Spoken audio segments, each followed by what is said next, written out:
তো আমি একজন সিনিয়র ওস্তাদের সাথে কথা বললাম, যিনি অনেকদিন ধরে গাড়ি চালাইছে। তো ওস্তাদ কেমন আছেন? আলহামদুলিল্লাহ। ওস্তাদ আপনি কত বছর ধরে গাড়ি চালাইতেছেন? 31 বছর। 31 বছর, মাশাআল্লাহ। মানে অর্থাৎ আমার জন্মের আগে থেকে গাড়ি চালাইতেছে। তো ওস্তাদ এই গাড়ি ডিপার্টমেন্টে আসার পরবর্তীতে আপনার মনে করেন যে কোন জিনিসটা সবচেয়ে বেশি খারাপ লাগছে? সবচেয়ে বেশি খারাপ লাগছে যে মানুষ না যায় না, একটা কথা বলে যে ড্রাইভাররা খারাপ, ড্রাইভাররা নেশা করে। আসলে মানুষ হাতের 5 আঙ্গুল যেমন সমান না, মানুষও তেমন সমান না। এমনও ড্রাইভার আছে বিড়ি সিগারেট কিছুই খায় না, তাকেও যদি নেশাগ্রস্ত বলে তাহলে সে মনে হয় খুব কষ্ট পায়। আচ্ছা ওস্তাদ, তাহলে আর এই মোটর ডিপার্টমেন্টে আইসা কোন জিনিসটা সবচেয়ে বেশি ভালো লাগছে আপনার?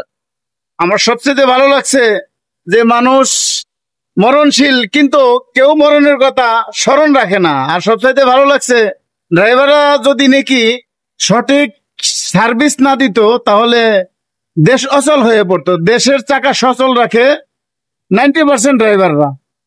তো ধন্যবাদ ওস্তাদ, আপনি এতক্ষণ সুন্দর আমাদেরকে বোঝানোর জন্য। আচ্ছা ওস্তাদ, আরেকটা কথা বলতে চাই, মানে আমরা যে ইয়াং বয়সে যারা গাড়ি চালাইতেছি তাদের উদ্দেশ্যে একটা পরামর্শ দেন আপনি। তাদেরকে আমি এটাই বলবো যে তারা যেন কোনো নেশার দিকে আসক্ত না হয়, তারা যেন দেশের সেবায়, মানুষের সেবায় নিজেকে নিয়োজিত করে। ধন্যবাদ ওস্তাদ।